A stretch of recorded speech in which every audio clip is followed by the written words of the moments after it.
that's our top focus tonight. It's the 6th anniversary of the Modi government's contentious demonetization decision, a dramatic move that continues to generate much debate even today. Did demonetization actually benefit the Indian economy by pushing it towards a cashless universe? Or did the economic disruption end up destroying millions of lives? What would a white paper on demonetization reveal? Tonight, we do a cost-benefit analysis. Joining us right at the top of the show is Siddharth Zarabi, Managing Editor at Business Today TV. S.C. Garg, former Finance Secretary. Prasenjit Basu, Chief Economist at ICICI Securities. Syed Zafar Islam, the BJP spokesperson. And Anshul Abjit, the Congress spokesperson. We'll come one by one to all the critical questions that have been raised over demonetization. The first one, has the black money economy been brought under control? That's the question I want to raise, and I'll put up certain figures here. Notes demonetized, 15.41 lakh crores. Notes returned to banks in this period, 15.31 lakh crores. Cash with the public. On November 4, 2016, 17.97 lakh crores was with the public.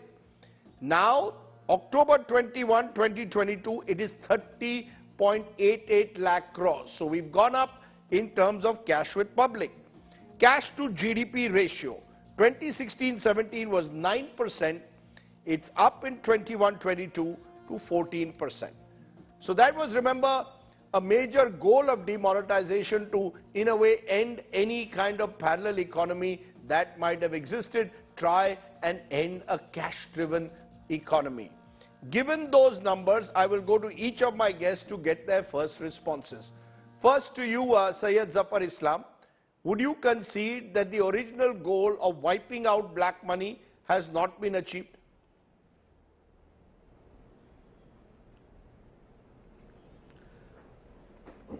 Rajdeep,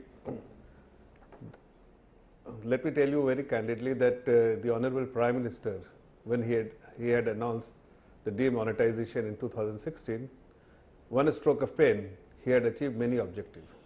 Not one objective, many objectives.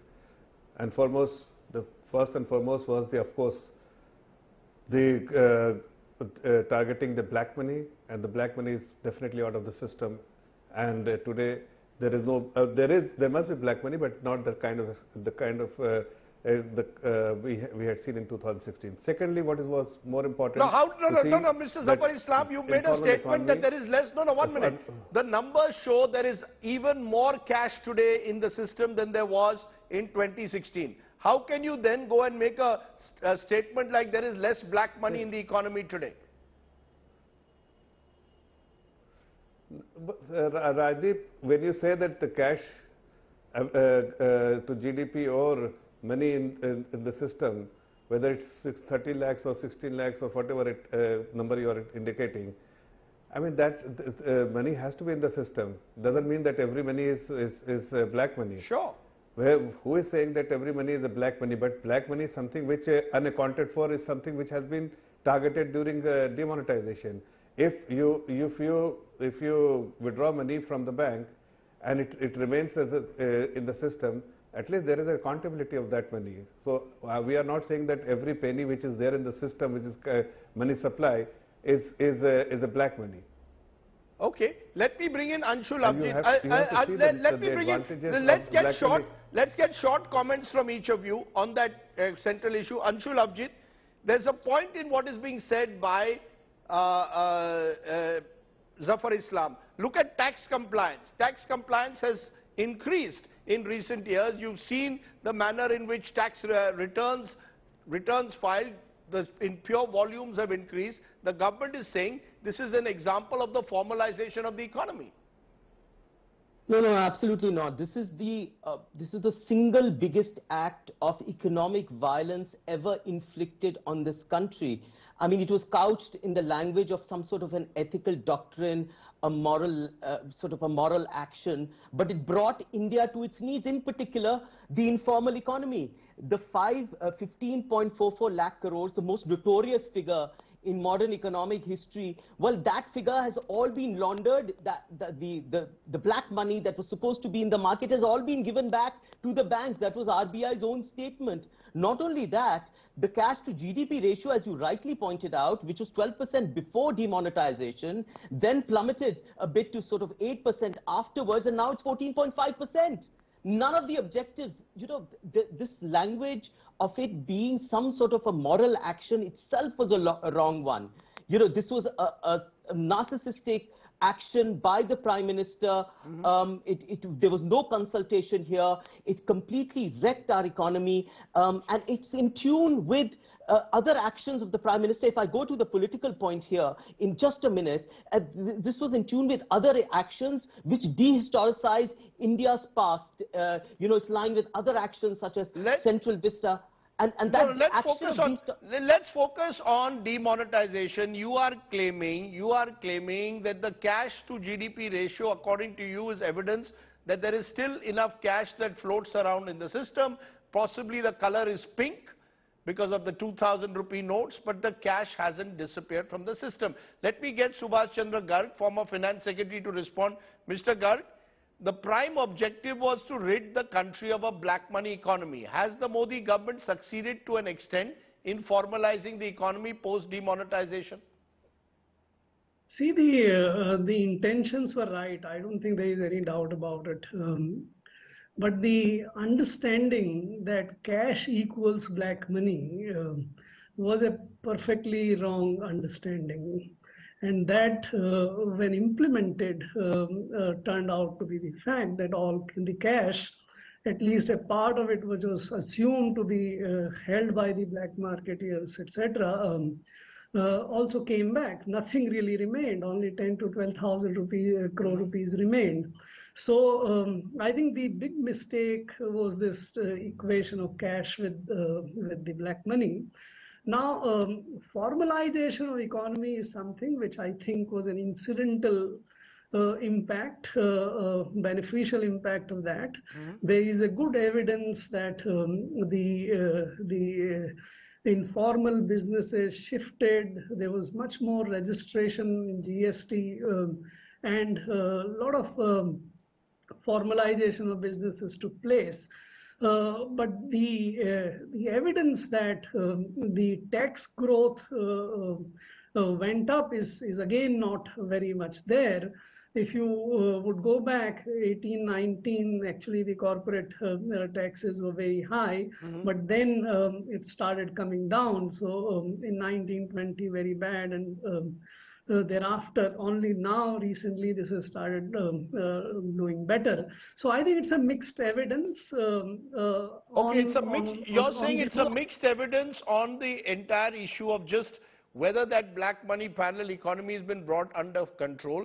Prasenjit Basu, your view? Do you believe that the government actually succeeded in what was its primary mission of controlling the black money economy, or have they failed in that principal mission? Or, as some are suggesting, it didn't need demonetization. It didn't need that kind of shock to attempt to bring those results. Well, first of all, I think it's important to understand that demonetization was part of a trifecta of reforms that came one after the other. First, there was the voluntary disclosure of income scheme in September 2016. Alongside that, there was something called the Benami Transactions Abolition Act, which was passed by Parliament in 1988. But it was not gazetted, it was not notified. It was notified in early September 2016. So Benami transactions became properly illegal. Then you had the demonetization, followed by the introduction of GST. Now GST, because it involves, every transaction involves two parties reporting, it becomes very difficult for people to evade paying that tax. So this trifecta of reforms that came together has actually dramatically improved tax compliance in India.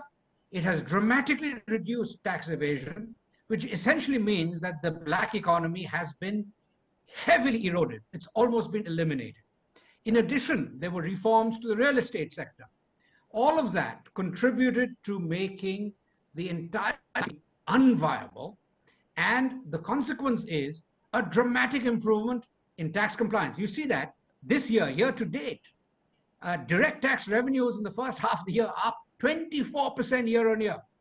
GST revenues are up 33% year on year, and GST revenues alone are 7% but of GDP. those figures, you're seeing all this now. No, year-on-year figures can be a little misleading given the fact that we went through COVID 2020 and 2021. No, this is the third year. No. No, 1 minute.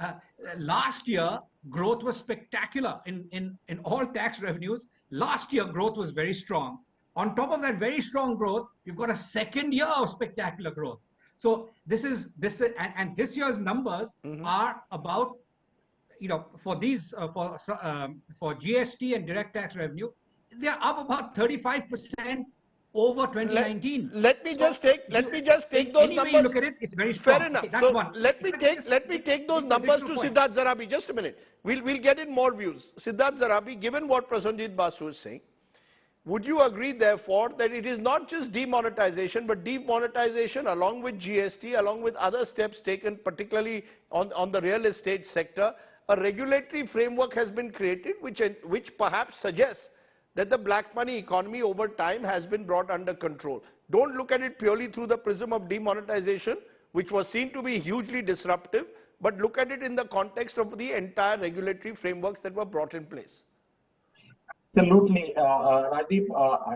I think it's very clear that as we stand on the cusp of 2023, the bogey of black money and the fuel it would provide to aspiring politicians and political parties in the run-up to any election, that plank has been completely eroded, and we are all better off because of it, along with all the activists who did a lot of baking of their own rotis on this. I just want to put one number in context before I toss it back to you, Rajdeep.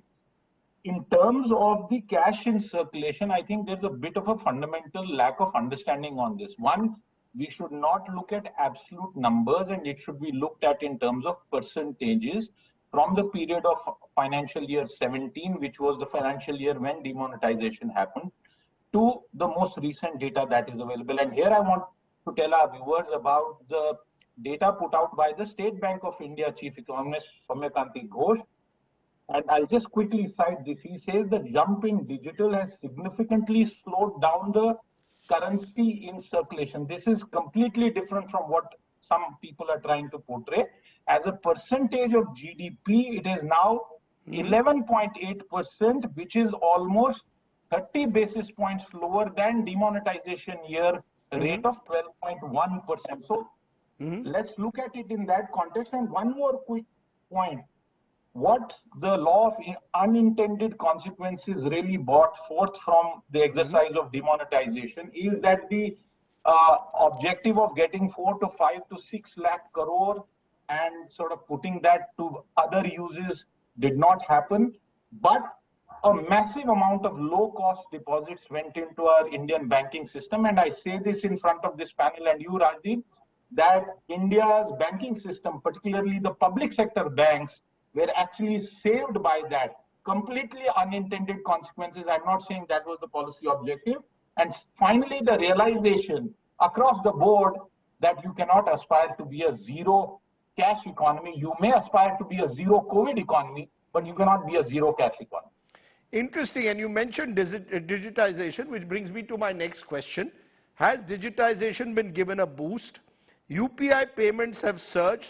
Just look at the numbers compared to November 2016 to October 2022. And of course, India today accounts for the maximum number of digital payments across the world.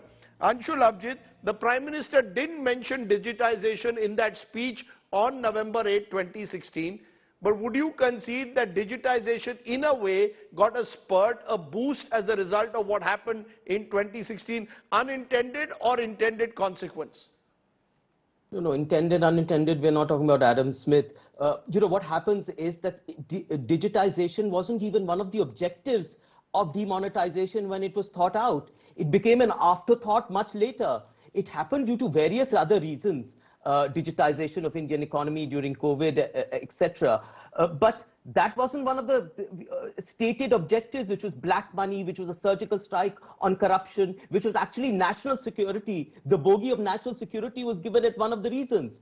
You know, the problem here is in the debate, and what I'm hearing is that high frequency data, the formalized economy is always brought out, you know, how much tax returns, how much tax revenue is given. We are always saying that this is a profit-led recovery. People are making money, companies are making money, there is more tax revenue, and that's going down, that's coming to the government. There is a formal economy that might be doing well, but what about the informal economy that got completely devastated by demonetization? We are not talking about 95% of our labor force, which is in the informal economy, which are the MSMEs, which have been severely impacted by demonetization and the effects we continue to see today. Let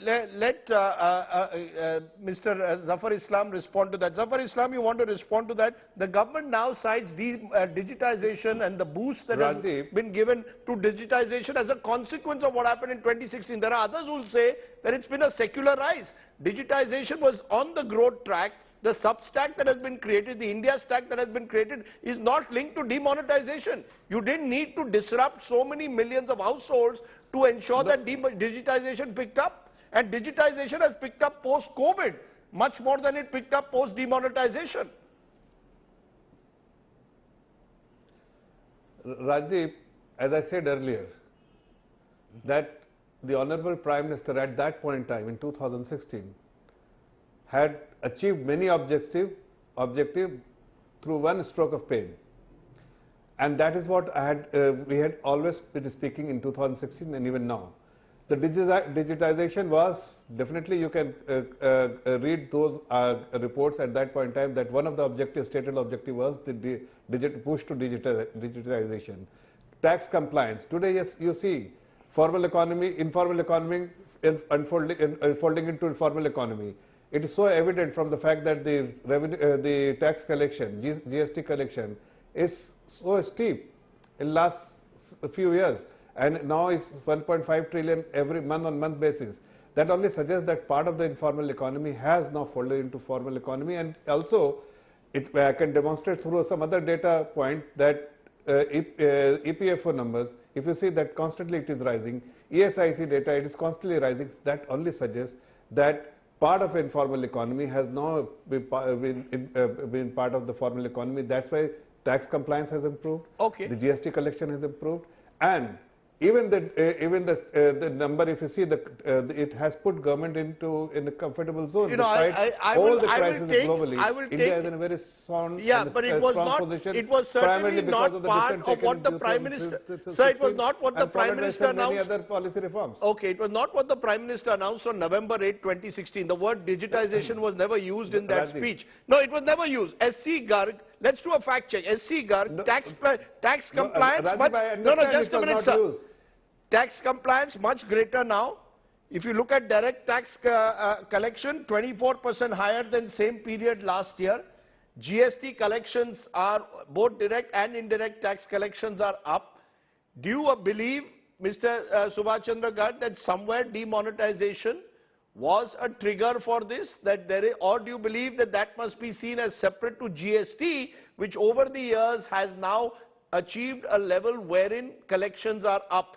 Was it linked at all to demonetization? Was demonetization necessary for digitization and tax compliance?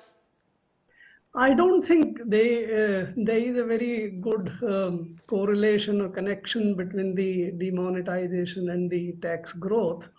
If it was there, the GST would have actually gone up much more in the years after 17, but the GST did not receive any good growth until 2020. In fact, it's only last year that there has been massive increase in the GST, and which is continuing this year. But please watch the numbers carefully. This year, in the second quarter, the GST growth is much lower at about 12–13%. And in my assessment, largely the growth in GST in last year and in the first quarter of this year has been largely because of the import surge and the inflation.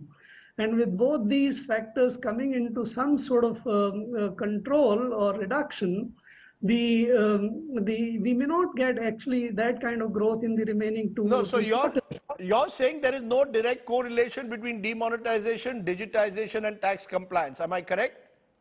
Very little connection. Digitization, of course, has more, because then if you bring the businesses formally, right, the formal businesses pay more taxes, both the GST as well as the income tax.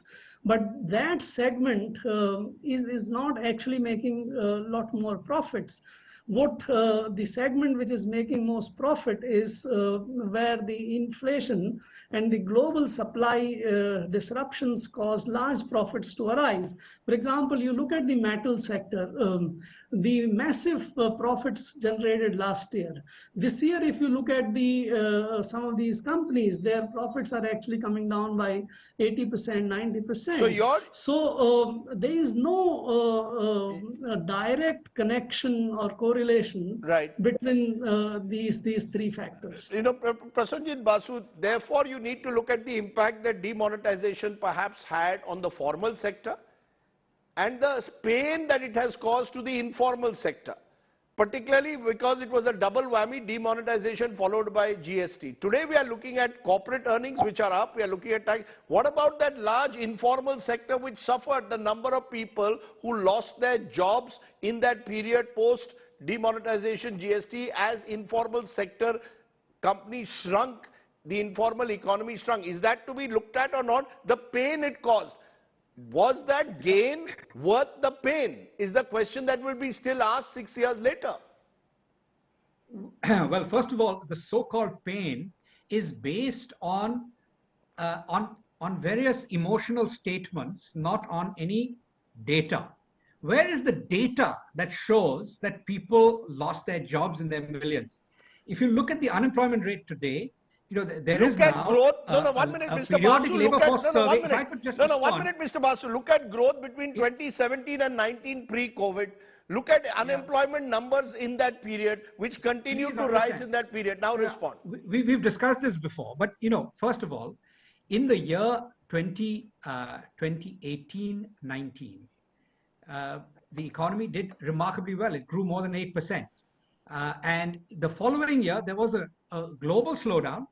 And India in 2019-20 grew faster than all of Asia except China. So, I mean, it's not as if India was alone in seeing that slowdown. Okay, so it isn't unique to India, and therefore it cannot be blamed. 2019-20 cannot be blamed on what happened in 2016, demonetization. Now, it's also important to understand, you've been talking about this M1 to GDP ratio, etc.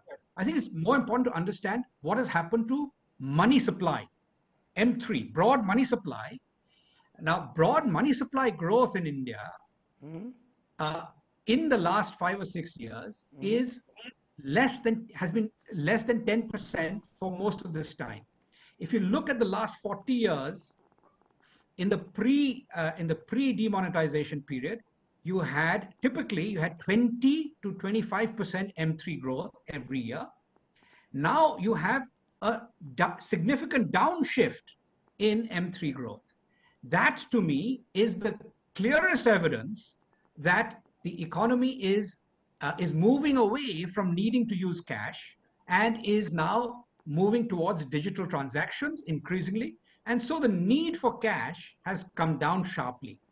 So no, but did it need demonetization? Prasenjit Basu, did it need demonetization to do that? Did it need demonetization to effect that shift? It is I'm looking at pre-demonetization versus post-demonetization. Post-demonetization, you've got 10% or less M3 growth annually every year. M3, which is the broadest measure of money supply, M3 is growing less than 10%, at most 11%. Whereas pre-demonetization, it was growing 20%. You know, so 20% for the last 30 years. Okay. It's not a small thing. Yeah, there's a downshift now in India's broad money growth, which suggests that there is a formalization of the economy, a move away from cash transactions towards digital transactions. Okay. And the digital stack is now contributing very significantly to transforming the Indian economy. It is creating an opportunity for serious innovation. I mean, the fact that we had so many unicorns emerging, unicorns are part of the informal economy. Please understand that unicorns emerge from young entrepreneurs who are choosing to be entrepreneurs rather than to take jobs in IT and consulting and banks. I take your point. I take your point, They are able to do this No, just a minute. by the digitization of the economy. Okay, the question is whether the question we should just begin to realize nobody, that this is a transformative change. Okay, you're saying and it's what Mr. Garg said about I must just address what Mr. Garg said about the metal sector. Now, the metal sector this year, metals profits are down. And the reason why they are is because there was a huge increase in steel and iron and steel and related prices in the Indian economy. So the government imposed a ban on exports, which I don't think was a particularly good thing to do. But nonetheless, that is the key reason why steel and metals companies have seen their profits moderate sharply this year. Mr. Let's come back to 1 minute, sir. The central point is to see whether this correlation exists between digitization, tax compliance and demonetization. Siddharth Zarabi, there are two views on that. There are those who believe that demonetization as part of a wider reform package has been a spur for digitization and tax compliance. Others suggesting that's not the case. In fact, if you look at just growth purely in the years following demonetization, 2017-18 was 7, 2018-19 was 6.1, 2019-20 slipped to 3.7. This is pre-COVID. Do you believe that the cost of demonetization was worth the benefit that seems to have accrued in terms of digitization and in terms of tax compliance? Rajdeep, those who saw the opportunity that demonetization brought out actually went ahead and advertised in the newspapers within hours of the decision being announced. So there is a certain segment of people who saw a business opportunity and a valuation opportunity.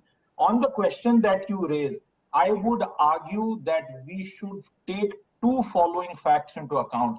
One, within practically days, and in fact, if you take the 8-week period till the year 2016 calendar year ended, post that, Rajdeep, there hasn't been any major policy action to reduce cash in the system. In fact, without going into the polemics of the number of circulars and what led to the Reserve Bank of India being wrongly called the Reverse Bank of India, the fact is policymakers gave up the objective of ridding the Indian economy of cash within practically days and weeks of demonetization. That's a fact that cannot be denied. But the second side is the impact and the growth impact that you have been speaking.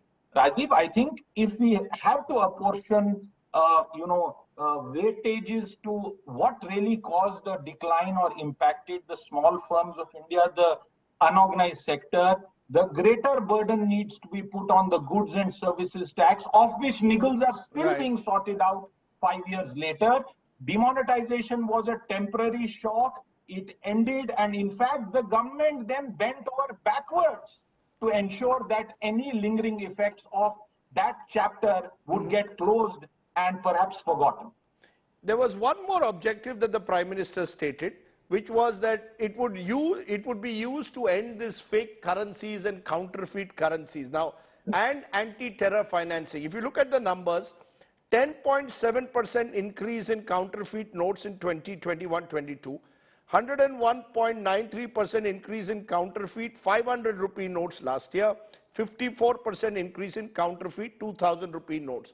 It appears, therefore, if we look at a white paper, and unfortunately there is no white paper that's officially been made available, Zayed Zafar Islam, there are obviously some benefits, but there are some goals that did not materialize. Will you concede that like it was a hugely disruptive measure, and as some people have suggested, there were other ways perhaps to go across through demonetization. Perhaps there were ways in which this could have been handled better, executed better. Would you concede that or not today? Rajdeep, not at all.